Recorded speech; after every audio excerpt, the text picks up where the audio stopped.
Hello friends. If you enjoy watching super hit movies and love English language films, then you're definitely going to enjoy this video. If you're visiting our channel for the first time, make sure to subscribe and turn on the notification bell so you never miss an update. Friends, in today's video, we'll be talking about a blockbuster movie, what the movie is about and where you can watch it. I'll be sharing all the interesting and lesser known facts related to this film. Along with that, I'll also inform you about the platform and satellite channel where the movie is available to watch. We'll dive deep into every major aspect of the film, including the technical department, music department, pre-production, filming, post-production, budget, and box office collection. In addition, we'll discuss the complete storyline of the movie and I'll give you a short honest review of the film. Apart from this, we'll cover important facts about the storyline, the star cast, the performances of the actors and which actor played which role in the film. So friends, I sincerely request you to watch this video till the very end. You don't want to miss any of it. Into the Dark is an American horror anthology television series produced for Hulu, with each standalone episodic installment labeled as television films based around a different holiday in every month. The first season premiered on October 5, 2018, and consists of 12 feature-length episodes. Into the Dark was renewed for a second season, which premiered on October 4, 2019, and also consists of 12 episodes. The series is produced by the television branch of Blumhouse Productions, with founder Jason Blum executive producing every episode.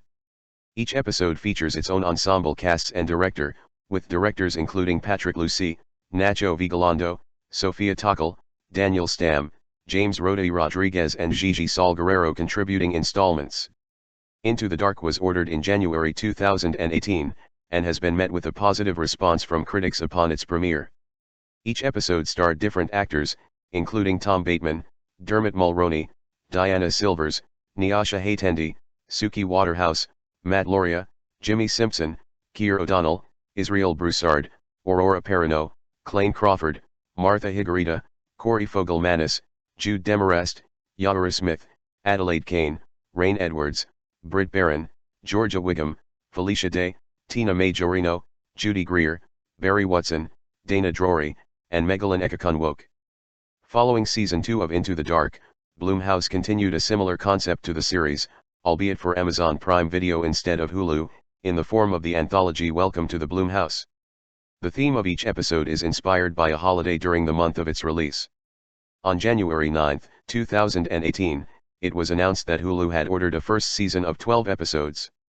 Each episode was set to be released 1 month apart beginning in October 2018. The series' first 12 episodes were expected to function as standalone stories, though some narrative device or structural device was expected to connect them. On May 2, 2018, it was announced that the series had been titled Into the Dark and would premiere on October 5, 2018. Davis and Fisher were announced as the producers and Alexa Fagan as executive producer. On October 11, 2018, production designer Cecil Gentry revealed in an interview with Dead Entertainment that he was working on 10 out of 12 episodes of the series. In August 2019, Into the Dark was renewed for a second season. Hulu ordered 9 further episodes in addition to the 15 already ordered, bringing the total to 24 episodes. Alexander Cohn and Lauren Downey were announced as co-showrunners and executive producers. The 12-episode second season premiered on October 4, 2019, and was originally scheduled to run through September 2020, after the first season concluded in September 2019. The August and September 2020 episodes were put on hold due to the COVID-19 pandemic. They had been filmed by November 2020, and premiered in February and March 2021. On September 13, 2018, the first trailer for the series was released. On September 21, 2018, the series held its world premiere during the annual LA Film Festival in Los Angeles, California, with a screening of the episode The Body at the Writers Guild Theater. The episode I'm Just Fucking With You held its world premiere during the 2019 South by Southwest Film Festival in Austin, Texas, as a part of the festival's Narrative Spotlight series of screenings. On October 11, 2018, it was announced that Sony Pictures Television had acquired the international rights to the series. Sony was expected to take the series out for sale internationally and begin its sale effort at the MIPCOM market in Cannes the following week. The series has been met with a positive response from critics upon its premiere. On the review aggregation website Rotten Tomatoes, the series holds a 69% approval rating. The first season holds 68% approval rating with an average rating of 5.6/10 based on 163 reviews. The website's critical consensus reads, "Into the Dark is a worthy horror anthology, offering viewers a selection of frightening and witty gothic tales like a tray of cobweb bonbons, making for a spooky Halloween treat." The second season holds a 71% approval rating with an average rating of 8.00/10 based on 120 reviews. The first year of Hulu's Into the Dark, which was recently renewed, by the way, ends with a film that could be a perfect example to show someone the overall quality of the series. There have been extreme lows, down, and highs, culture shock, but most of the entries have been somewhere in the middle. Like a lot of these, Into the Dark, Pure has some interesting ideas and strong performances, but it fails to bring it all together into a complete package. And a ridiculous reliance on jump scares really destroys what should have been the most claustrophobic, intense Into the Dark so far. In many ways, Pure is one of the timeliest films under this banner. As women's rights and the #MeToo movement dominate the headlines, a film that deconstructs the controlling patriarchy embedded in the very concept of a purity ring fits the current national conversation. While its origins date back to ancient times of chastity belts and excommunication, the purity ring and associated pledge for young women to remain virgins until their wedding day is actually a relatively new phenomenon, gaining prominence in the 90s. The first official purity ball wasn't until about 20 years ago. It's time for a great horror movie to completely dismantle this sexist garbage that basically says fathers control their daughters' bodies, although Pure isn't exactly that movie. The entirety of Pure takes the place on the weekend of a purity ball, a twisted ceremony in which young ladies have to hear sermons about their chastity, wear pure white dresses, and promise to their fathers that their bodies will remain untouched. Shay, Yara Smith, has accompanied her half-sister Jo, McKaylee Miller, to this annual event with her newfound father Kyle, Jim Clock.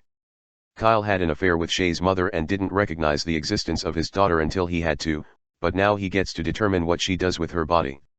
The event is run by a shady character named Pastor Seth, an effective Scott Porter, someone who has a mysterious box in his office, used to punish girls who get out of line.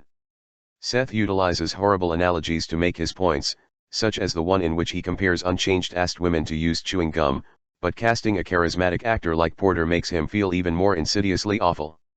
It's easy to see why people fall under Seth's spell as he preaches what is basically just a form of control to Shay, Jo, and friends Kellyanne, Annalisa Cochran, and Lacey, Sierra Bravo. On the first day there, Seth tells the story of Lilith, one that has various forms across religions but is basically used here to tell the tale of a sinful woman who was created with Adam and then replaced by God with Eve and cast away to hell. Don't be Lilith, young ladies. The theme of Lilith as an embodiment of vengeful sinner weaves its way through Pure as Shay starts to think she's literally seeing visions of her after the girls conduct a ceremony, and here's where Hannah McPherson's story loses much of its power. It's much more harrowing and psychologically devastating to watch the story of Lacey, a young lady so well played by Bravo that she essentially steals the movie. With Lacey, Bravo and McPherson take their concept the most emotionally seriously, telling the story of a young woman who wants to believe and fears so badly that she won't be able to remain pure. That's much more resonant than jump scares of Shay seeing figures in the dark. Honestly, Pure would have worked better with no supernatural angle at all, but then we would have been denied the catharsis of a pretty powerful ending when the purity ball becomes, well, very unpure. Down. 0 released, 2019. Starring, Matt Lauria, Natalie Martinez, Arnie Pantoja, Christina Leone, Diane Sellers. Director, Daniel Stamm. Produced by, Blumhouse Television. Distributed by, Hulu. Rated, TV Ma. It's Valentine's Day, everybody. Well, not really, but I get to relieve whatever holiday happens to be the latest in my adventure through this Hulu series, Into the Dark. This month I am watching the February film, Down. I've seen a surprising number of Valentine's Day horror movies, and one horror film that takes place entirely in an elevator like tonight's feature, so I wasn't expecting anything innovative, but I was still looking forward to something fun. First, an anecdote: when I was a kid, my dad and I went to Target every Saturday to get groceries and things. Our Target is built into the side of a hill, and only has an up escalator, so to get back to our car we had to take the elevator. Everyone did. One day, while my dad and I were the only ones on the elevator, he suggested to me that I should film a movie that takes place only in an elevator. I made short horror movies all the time as a kid, and I loved this idea. We talked about it for years. When M. Night's Devil came out in 2010, we couldn't believe it. It was our idea from years before. The personal connection to elevator movies, weird subgenre, I know, left me with a predisposition to enjoy this film. I really hoped I would. Down begins with an unnamed woman, played by Natalie Martinez of Death Race and End of Watch, typing an email to her ex-boyfriend about taking a plane to New York and meeting up that night. We then see an unnamed man, played by Matt Lauria of Kingdom and Friday Night Lights, washing his hands in a public bathroom. He's carrying a bottle of wine with a little bow on it. They're obviously trying to make us care about these two from the start, so I assume these are our main characters. Two co-workers find themselves stranded in an elevator over Valentine's Day weekend. Two co-workers get stuck in an elevator 4 levels underground after everyone else has left for the weekend, on the day before Valentine's Day. What starts out as possible chemistry between them takes a turn for the worse as each finds out more about the other. In this Valentine's Day themed tale of confinement and attraction, Jen and Guy, two seemingly mismatched co-workers, become trapped in an elevator over the weekend. As they struggle to survive and maintain their sanity, their initial annoyance transforms into a complex dance of attraction and repulsion, revealing hidden desires and vulnerabilities. With no escape in sight, the elevator becomes a pressure cooker for their emotions, leading to both hilarious and cringe-worthy moments that test the boundaries of human interaction. I'm a big fan of Hulu's Into the Dark series, a run of 12 unrelated fright flicks released on per major holiday for a full year, of which today's feature Down will be the 5th entry. The films so far have been full of suspense and fun, and have been a devious delight to behold. Let's see if that trend continues. Down concerns two strangers, Jennifer and Guy, played by Natalie Martinez and Matt Lauria respectively, who become trapped in an elevator while trying to exit an office building on Valentine's Day. They spend their time getting to learn about each other and try to make the best of their time trapped in that beastly box, but unfortunately, that is about all of a sinister synopsis as I can give without spoiling things, outside of saying things go dark along the way, and what with this being a horror series and all, that should come as no surprise. Directed by Daniel Stamm and written by Kent Kubena, Down is definitely a unique entry into the already wildly divergent Into the Dark series. With its awkwardness of the personalities at play making for an intriguing rom-com vibe, but don't worry horror hounds, the piece also serves as a stalk and slay effort as well, and there is some solid gore here and there, and the chemistry between Martinez and Lauria is infectious, making their journey an intriguing one for us lot watch in at home. On the downside, the tension present in the previous 4 entries of the series is minimized here, though it definitely ramps up later in the film, in favor of the character interaction, which isn't a huge problem, but some of you cats and creeps may be a tad sad about that one, and the story takes some predictable turns that dings the narrative here and there, but again, to say more would ruin shit faster than your racist, alcoholic uncle at Thanksgiving. If you have one, I don't, but I hear they ruin things rather quickly. Lighter than the previous Into the Dark episode, but with a likable cast and solid stalk and slay aesthetic, Down is well worth fixin' your putrid peepers upon. Grief and horror are often intertwined. How many ghost stories have we seen that are really about the overwhelming emotional devastation of grief?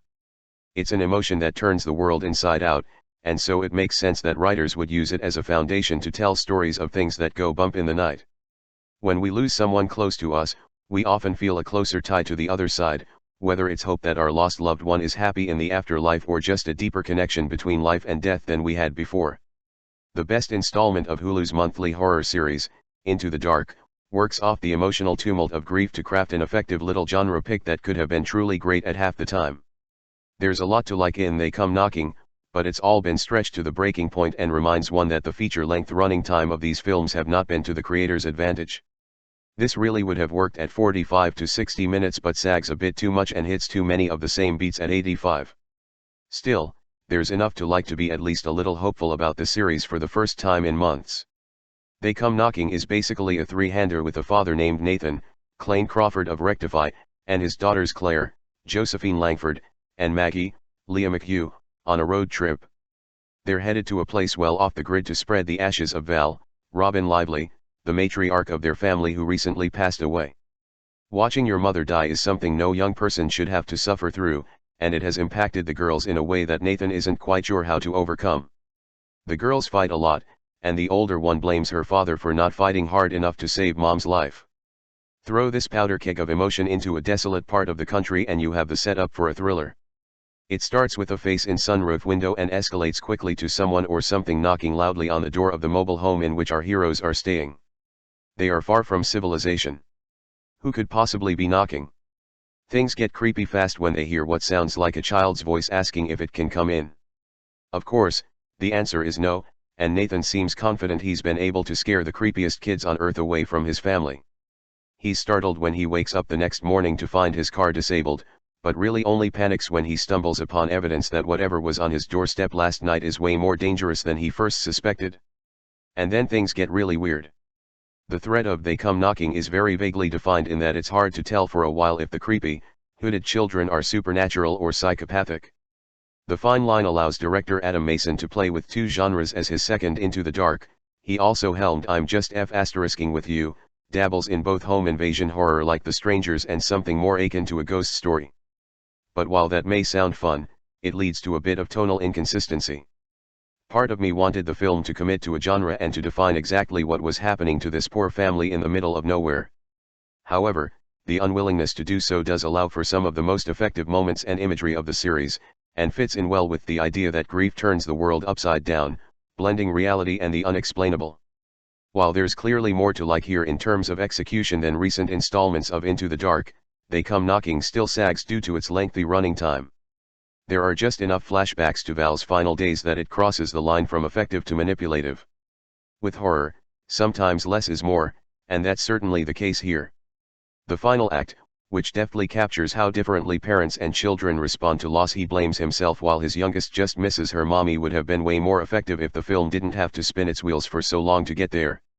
And the repetition forces the young actresses to have to repeat acting beats and then eventually just turn up the emotion to a degree that doesn't really work. Still, I have to admit to a bit of dread as I approach each new Into the Dark. It's been 5 months since Hulu offered one that worked, New Year, New You, and the ones since then have ranged from disappointing to awful. With They Come Knocking, we're closer to the positive side of the genre, indicating what the series could be.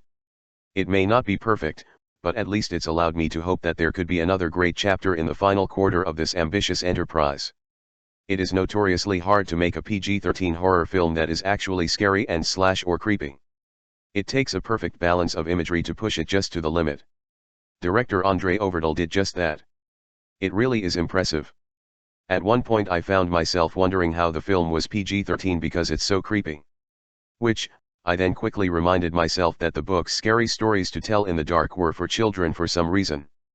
I read them at such a young age that, I think, it explains a lot about my love of true crime and horror films and books, in general. I did not think I could ever be more creeped out by Stephen Gammell's illustrations from the original books, Scary Stories to Tell in the Dark. And, yet, here we are. With a story written by Guillermo del Toro, along with several others, and him serving as a producer on the film, I expected nothing less than excellence when it came to special and visual effects. I was not let down. Overdal teamed up with the visual effects company Mr. X, one that del Toro has collaborated with on numerous occasions. The result was a plethora of unsettling imagery, nearly identical to Gammell's illustrations. The special effects makeup was phenomenal. It's so refreshing to see practical elements and not just CGI. There are so many talented artists out there. Their work should be seen. Plus, I personally think that having certain elements be practical make a horror film that much scarier. She is all of my nightmares. I am quite impressed with the main story that was written and how the short stories from the books were weaved throughout. Nothing about it felt forced and it flowed together nicely. This film introduces a whole new generation to the Alvin Schwartz books. So, a whole new generation of children can be traumatized by Gammell's illustrations well into adulthood. And then we can all watch our nightmares unfold on screen and cry about it together. Scary Stories to Tell in the Dark is incredibly fun and plenty creepy. It is currently in theaters. It's definitely worth the money. When hearing of this Are You Afraid of the Dark reboot, I had my reservations. Especially after the apparent development hell it had been through. But I knew, being a fan of the original Nickelodeon series, that I would undoubtedly give the 3-part miniseries a chance anyway. I'm like that with reboots, even the poor ones. However, after finishing the first part, this was no longer just a reboot. It was canon. Unlike other reboots driven entirely by nostalgia, I didn't keep watching merely out of obligation, like I did with Girl Meets World. No. I was hooked. With nods to even the most obscure horror references it could make Joe Dante blush, the town where it takes place is named Argento, Oregon. This series pays homage by giving its young characters a passion for the genre. The story, split into 3 acts, follows Rachel, Lilianare, a new girl in town who keeps having this recurring nightmare where a man in a top hat is kidnapping kids under a traveling circus tent. It's pretty creepy. Right away we know we're in for something unhinged. Rachel doesn't have trouble finding friends at school, which makes sense. New kid adversity is so 1996. She meets Graham, played by Jeremy Ray Taylor, Goosebumps 2, Haunted Halloween, an oddball kid who never seems fazed by the opinions of him from his peers. Graham is a horror nut, and quickly realizes that Rachel shares his obsession too. He sneaks a peek at one of her drawings of Mr. Tofat, and digs it out of the trash to show to the popular cheerleader, Louise, Tamara Smart, and the artsy filmmaker, Akiko, Miyasek. Soon Rachel receives mysterious notes in her locker, quizzing her about different aspects of horror, e.g. what's scarier, a vampire or a werewolf? After replying to a series of questions from her anonymous source, she's given strict instructions which lead her into the forest at midnight where a small circle of masked teenagers, Graham, Louise, Akiko, and Rachel's neighbor crush Gavin, Sam Ash Arnold, force her to tell a scary story in order to be granted access into their exclusive club, the Midnight Society. She tells the story of Mr. Tofat and his circus that kidnaps children, erasing the memories of everyone in attendance. The club is impressed and has no choice to let Rachel in, but they soon realize that Mr. Tofat, Rafael Casal, and his circus may not just be a story after all. But if it's real, why would Rachel know so much about it? If you're a fan of the original series, it's likely the first act will be your favorite part, as it shows more behind the scenes of the Midnight Society. Much like the episode, The Tale of the Silver Sight, from the original series, this mini-series expands the world within the show beyond just the tale itself. And it brings the tale to the club in a very real way. The second and third acts give an adequate follow-up, story-wise. The original series contains some truly dark and creepy moments, and this reboot is no different. Mr. Tofat abducts children and the reason behind his powers is the darkest of them all. Director Dean Israelite, Power Rangers, knows how to present the scenarios in ways that will frighten the viewer, especially any youngsters who may be watching as well. Obviously, being a show aimed at kids, this new Are You Afraid of the Dark? Isn't without its issues. Some of the dialogue, at least the during the more grounded moments and the love story aspects, is unrealistic. Certain lines have us thinking that no one talks like that. It's made worse by the mostly marginal child actors who aren't great at handling the casual back and forth banter, giving us that quick talking delivery that plagues many young performances these days. Perhaps the biggest flaws in the series come within the third act. The puzzle pieces aren't all necessarily put back together, we never really figure out why Mr. Tofat is abducting children in the first place, and too much exposition at once makes the ending feel rushed and lazy, opening up some holes in the process. Though if the final act isn't rushed, then you risk unraveling the mostly airtight pacing of the entire story. The hastiness may be a necessary evil. The plot holes, however, are not. But what makes me love this Are You Afraid of the Dark? Reboot is how it gives hope to a hopeless nostalgic, like myself, that these reboots can actually be done right.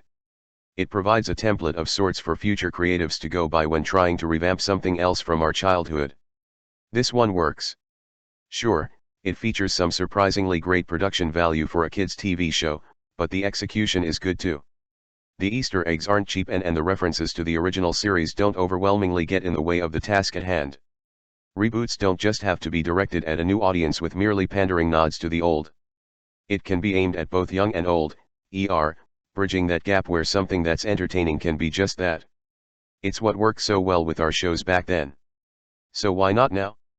Scary Stories to Tell in the Dark is a 2019 supernatural horror film directed by Andre Overdal, based on the children's book series of the same name by Alvin Schwartz.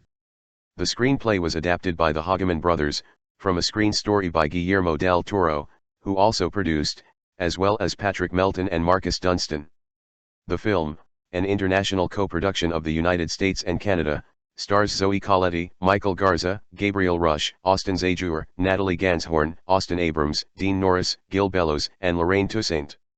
In 2013, CBS Films acquired the rights to the book series from 1212 Entertainment, with the intent of producing it as a feature film. By January 2016, it was announced that Del Toro would develop and potentially direct the project for CBS Films. Overdell was later set to direct the film, with Del Toro, Daniel Brown, and Gray being among the producers. Principal photography began on August 27, 2018, and ended on November 1, 2018, in St. Thomas, Ontario, Canada.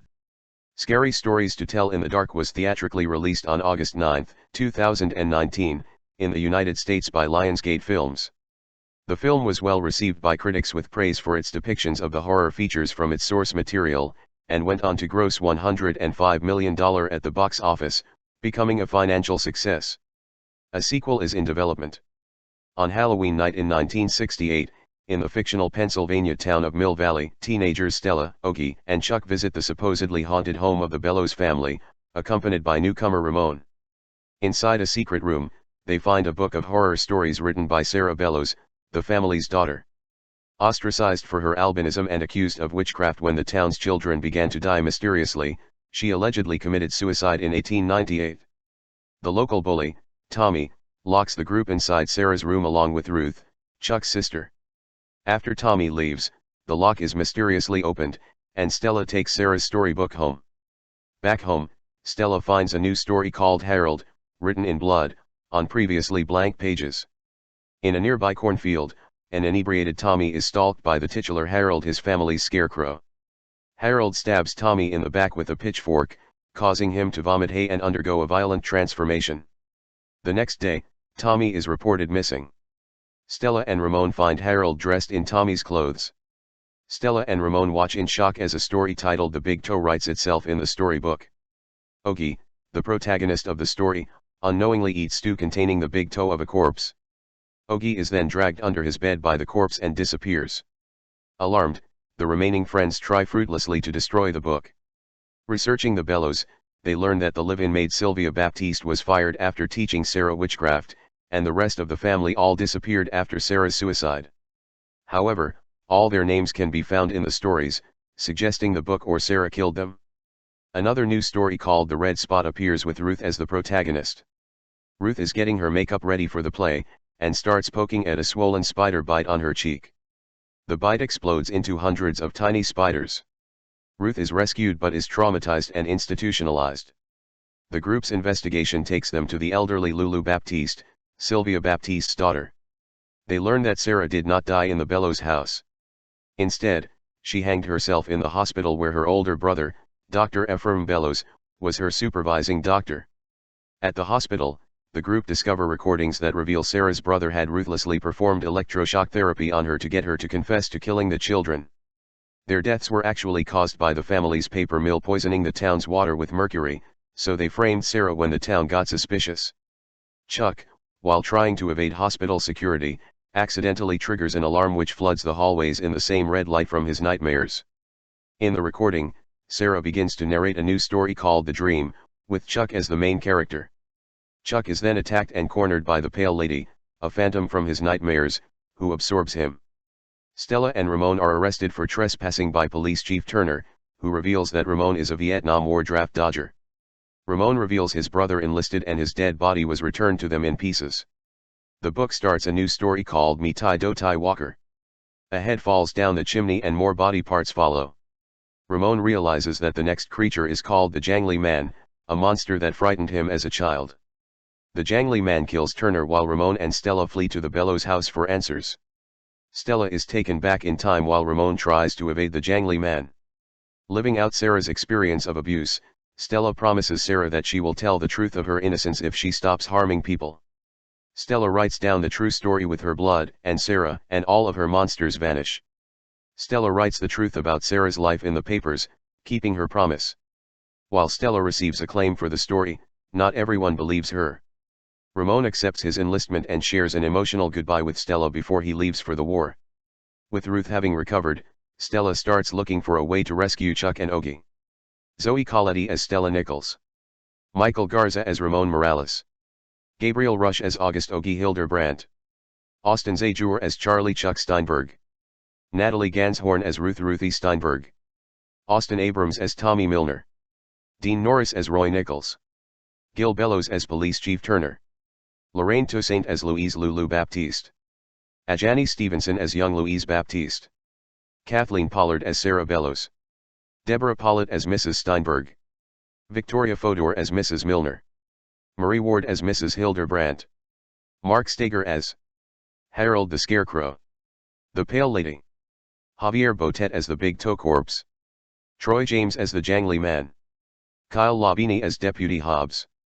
David Tompa as a doctor. Karen Glave as Claire Baptiste. Stephanie Belding as a reception nurse.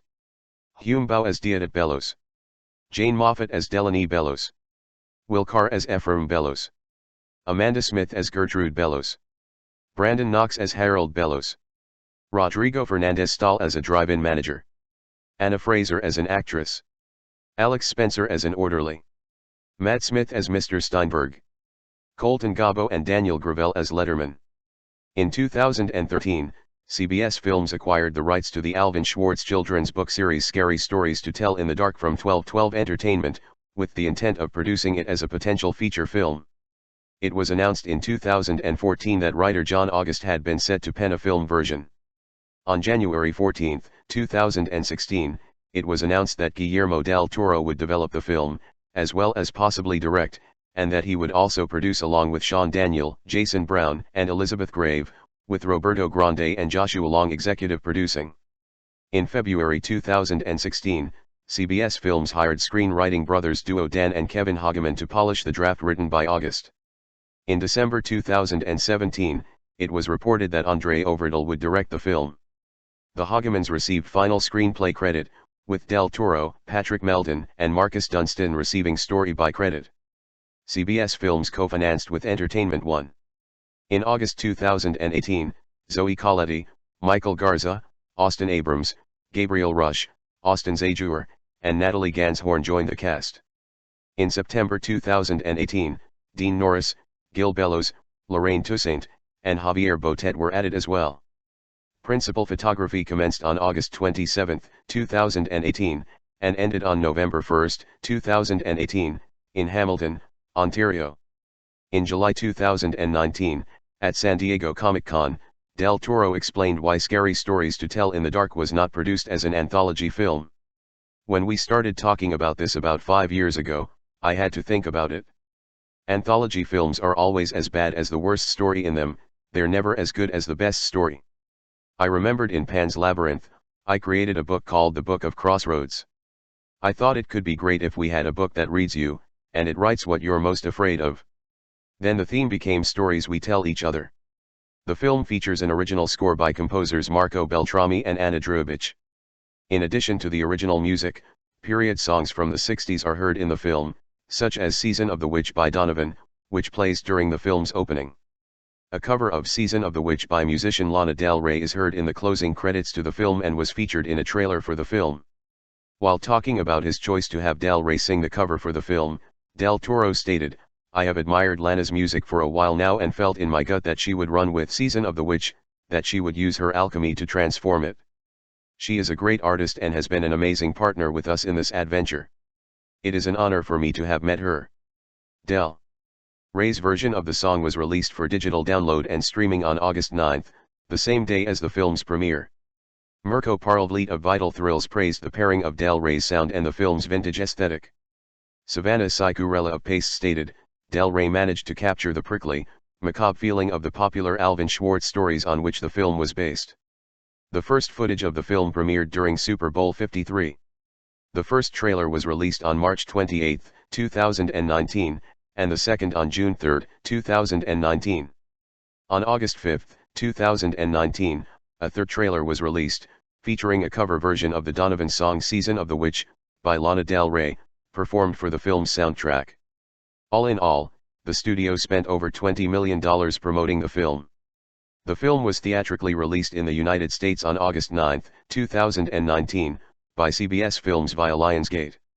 Scary Stories to Tell in the Dark was released in the US on digital download by Lionsgate Home Entertainment on October 22, 2019, and also on Ultra HD Blu-ray, and DVD on November 5.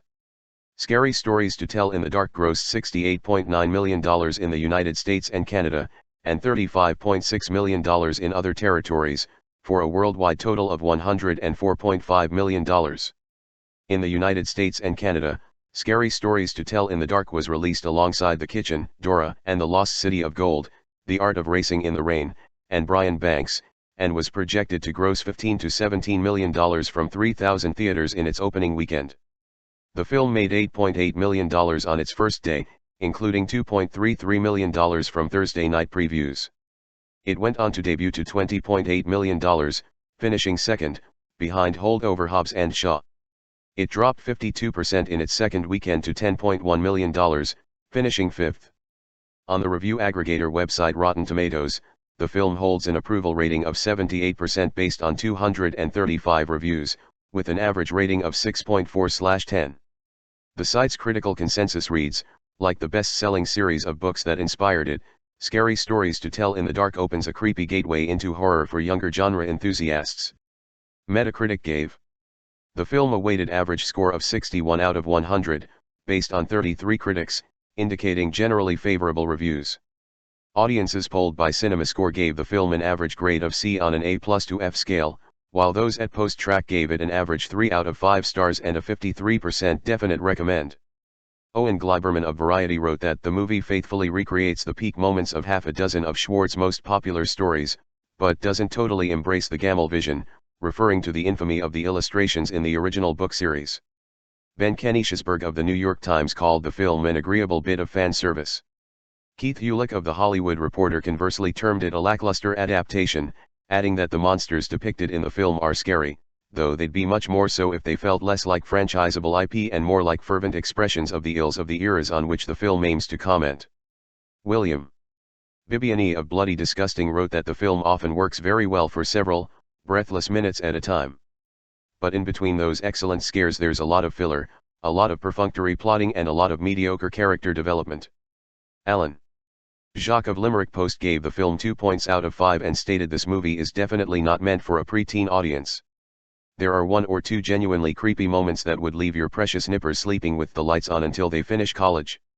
For a young audience coming to horror for the first time, this isn't a bad place to start, but for anyone with a real appreciation of the genre this might feel rather dull and unoriginal. In his review for The Verge, Noah Berlatsky stated, Scary Stories is remarkably insightful and sober in its assessment of the way stories control people, rather than the other way around. Quentin Tarantino's Once Upon a Time in Hollywood was supposed to be the summer's virtuoso metafiction, but its rewritten happy ending, musing on the impotence of writing, seems a lot less bleak than Scary Stories' acknowledgement that some scripts will take you far away where you'll never be seen again.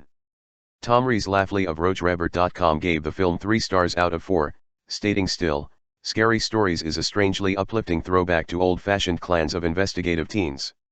While it doesn't break any new ground, there is plenty of vintage fun to be had with kids who feel their way through life's impending fears and live to tell the tale. Writing. For The Guardian, Simran Hans gave the film 3 stars out of 5, noting producer and co-writer Guillermo del Toro brings Alvin Schwartz's much-loved children's book series to the big screen, but this uneven film can't decide who it's trying to scare. The New Yorker's Richard Brody mentioned there's authentic charm to the fine-grained didacticism of the plot of Scary Stories, which embodies the very virtues that it promotes. In the process of displaying the redemptive power of factual knowledge, however, the movie flattens and tames the power of imagination. David Ehrlich of IndieWire added Andre Overdal's film adaptation, as clever and well-crafted as it is, can't help but invert the formula that the source material relied upon for its success. Here is an R-rated concept that's been watered down until it passed for a PG-13 movie, it's plenty harrowing and full of gruesome effects, but it never feels dangerous. The Atlantic's Julie Beck noted the best scary stories do that, they get under your skin and emerge again and again. The worms crawl in, the worms crawl out. Scary Stories the movie just bounces right off. David Fear of Rolling Stone gave the movie 3 stars out of 5, commenting it's all a lot of chain rattling, black cat screeching fun, though not such a blast that you don't notice how generic and ramshackle the whole endeavor feels. The pity is that scary stories to tell in the dark will mostly be seen by jaded genre completists and nostalgic 40-somethings. Wrong demographic. You owe it to your kids to take them to this. It's training wheels horror done right. Aya. Romano of Vox gave the film 3.5 points out of 5 and wrote, "The film leans all the way into the chance to tell a story beset with cultural anxieties of the past that strongly mirror those of the present. It's far more like a classic piece of young adult fiction than the juvenile fiction it's adapting. Its focus isn't on kids, but on teens who are coming of age in a turbulent, complicated, and often maliciously unjust world. Their supernatural monsters, in contrast, are culled from juvenile fears and fantasies. The resulting folkloric aesthetic makes Scary Stories' brand of fantasy all the more effective as fun visual horror.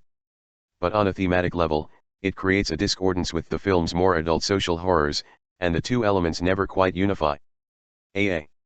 Dowd of the AV Club gave the film B grade and wrote, "Like scouts huddled around a campfire, each trying to send a bigger chill down the other's spines, Scary Stories to Tell in the Dark keeps coming up with new gruesome attractions, piling one on top of the next. Yet as gross and spooky and, yes, occasionally frightening as these terror tactics get, they never quite cross over into the deep end of truly grown-up horror." The Times of India's Neil Sowens gave the film 3 stars out of 5, noting the screenplay ends up as a jumble of unexplored ideas on screen rather than a cohesive narrative. However, if you only enjoy horror films for creepy monsters, you'll manage to get a kick or two.